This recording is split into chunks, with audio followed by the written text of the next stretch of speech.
for the past 2 years, and my family lives upstate, so it just seemed like the right time to get. I'm almost 100% sure that the bra will be ready to launch. You can go to squarespace.com/carrybeats. Thank you as always to Squarespace. Thank you so much. It was just really something about it was so fulfilling. I think there was a really warm, beautiful day. I bought books. I read. Looking forward to the future. Looking back happily at the past. It's wonderful.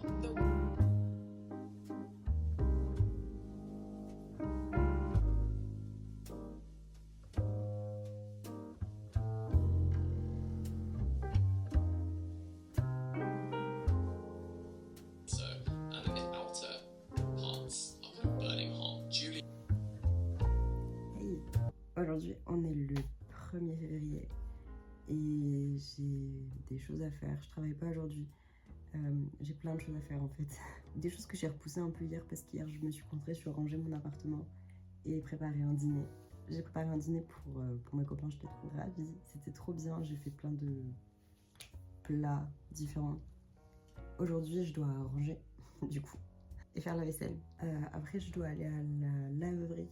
Je dois aller chercher mon passeport à 14h50 car je l'ai fait refaire il y a quelques temps, genre il y a 2 semaines, un truc comme ça, et il est déjà prêt apparemment. Donc je vais aller le chercher. Soulagée qu'il arrive aussi vite parce que je pars en voyage en mars. Je vais à Séoul au mois de mars, voilà. Donc je vais aller chercher mon passeport.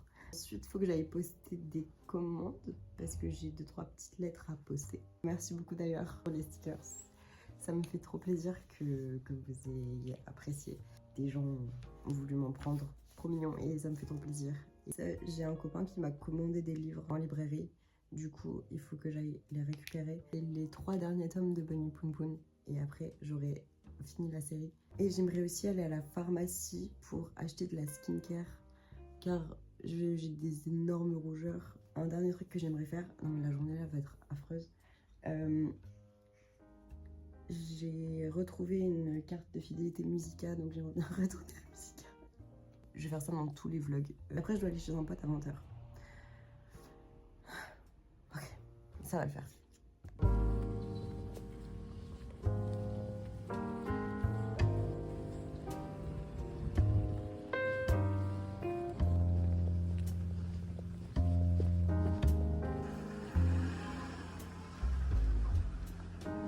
Alors, mon plan de journée s'avance plutôt. Je suis allée à la pharmacie et je suis allée acheter du lait pour boire mon café. J'ai aussi acheté la brioche. J'ai demandé à la pharmacienne du coup une crème pour This Dry Patch. Elle m'a donné ça. Je ne sais pas, je lui ai fait un peu aveuglément confiance car elle est très sympathique. Je ne l'ai jamais vue nulle part, je vous avoue que j'y connais rien. Mais voilà. Et j'ai aussi repris du Doliprane. Fun. Donc première partie de ma journée est faite. La deuxième, ça va être d'aller à la mairie chercher mon passeport. Faut que je parte d'ici 1 heure.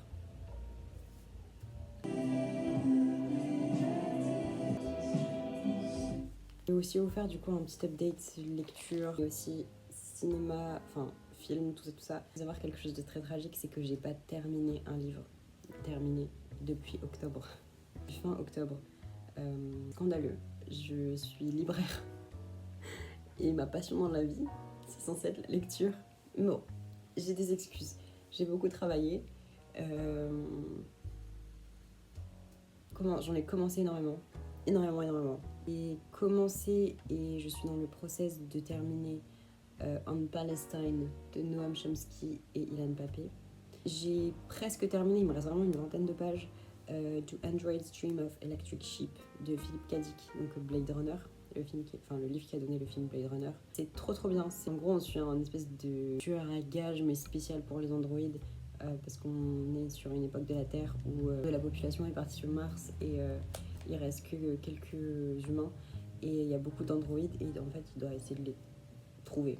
Ça explore la frontière de à quel point on est un homme et à quel moment on est un androïde, parce qu'il doit faire administrer des tests pour savoir qui est androïde et qui ne l'est pas. Techniquement, les androïdes ne peuvent pas être empathiques de la même manière que les humains le sont, sauf que c'est plus compliqué que ça. Trop bien, vraiment j'ai trop aimé et je suis pas du tout habituée à lire de la science-fiction et tout autant dans le truc, parce que d'habitude si on me lance quelques mots que je comprends pas, je vais vite décrocher et voilà. Ensuite, un livre que j'ai bientôt terminé, c'est ma lecture en cours. Upstream de Mary Oliver. C'est vraiment toute ma vie cette femme. Je l'aime trop. C'est ma poétesse préférée. J'avais déjà parlé de ses poèmes. Et là, c'est des essais. Elle parle de la nature, de l'écriture. Ça m'inspire beaucoup. J'ai récemment écouté un podcast grâce à un de mes clients à la librairie qui m'a conseillé d'écouter ce podcast, qui interviewe Mary Oliver il y a une dizaine d'années maintenant parce qu'elle est décédée. C'est juste tellement bien. C'est juste tellement bien. Ça me donne beaucoup d'inspiration pour tout, que ce soit pour genre juste sortir et apprécier la vie, ou juste écrire, ou... Enfin bref, incroyable cette personne. Je crois que c'est tout pour mes lectures en cours. J'en ai encore un. C'est un livre que j'ai sur mon téléphone et il y a une collection en librairie qu'on a qui s'appelle Very Short Introduction. Can you see it? I don't know if you can see it like this. Et c'est celui sur la Corée, super bien fait. Et j'en suis à 36% de cette lecture-là. Je l'avais commencé à le feuilleter au magasin et au final je me suis dit qu'en fait il fallait que je le lise en entier parce que c'est trop intéressant. J'ai vraiment envie de lire de l'histoire dans un grand contexte, en gros. Et le livre là sur la Corée, ça me permet de lire de l'histoire un peu plus facilement parce que je suis genre genuinely intéressée par la Corée en ce moment. Mais juste, j'ai envie de lire de l'histoire et ça me motive à lire de l'histoire. J'avais une de mes collègues trop mimi qui m'avait envoyé aussi deux livres qu'elle aime trop de Becky Chambers, c'est les petites nouvelles Monk and Robot Book. Et ça, c'est de la science-fiction, mais genre chill. C'est tout ce qu'il me faut. Et un autre truc que je voulais lire, 1Q84. Je me suis pris, en tant que cadeau de Noël de moi à moi, le coffret Murakami 1Q84 de chez Vintage International. Magnifique. Je trouve trop beau. Et j'ai trop hâte de le lire. Il va être très bien. Je le trouve absolument magnifique. Il faudrait que je relise un Murakami, peut-être que ça me remotiverait à lire. Sur Audible, j'avais pris Out of the Wreckage de Georges Monbiot. Ce livre, c'est de la politique.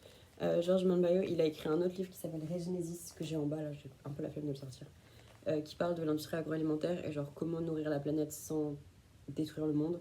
Et il est beaucoup orienté sur l'écologie. Et en gros, c'est genre une vue politique à base d'optimisme. I know, shocking, right? Et en gros, il explique que, comme quoi, avec la mentalité du monde maintenant individualiste et pessimiste, c'est quasiment impossible d'avoir une unité pour quoi que ce soit. C'est hyper intéressant. Je l'explique beaucoup moins bien que lui. Lui, ça fait beaucoup plus de sens et ça paraît vraiment une plutôt bonne idée en vrai. Voilà, c'est tout pour mon blabla books updates. Je voulais vous parler aussi de 2 films que j'ai vus au ciné récemment. Bonnard, Pierre et Marthe, avec one of my besties, très mignon, mais ça se voit que c'était écrit par un homme. Vraiment, le plus gros truc que j'ai retenu de ce truc, c'est que ça se voyait que c'était écrit par un homme. Genre, c'est vraiment male gaze plus. C'est un biopic sur le peintre Bonnard et sa relation avec sa femme Marthe. Enfin, sa femme. Elle est devenue sa femme très tard. Compagne de vie, sa muse Marthe. Il a peint des centaines et des centaines de fois. C'est une époque super, en tout cas de la peinture, et j'ai adoré l'avoir représenté dans un film comme ça. C'était très chill, les cadres étaient très beaux. C'était vraiment le film impressionniste par excellence. La musique super belle. Il y avait des petites apparitions de personnages trop cool, genre il y avait Monet, c'était un des potes de Bonnard, donc voilà, on le voyait monter sa petite barque de Giverny, trop mignon. Ça, si je devais mettre une note, je crois que j'ai mis 3 sur 5 sur Letterboxd. Dimanche dernier, je suis allée voir Past Lives. Et là, ça c'est un coup de cœur de ouf.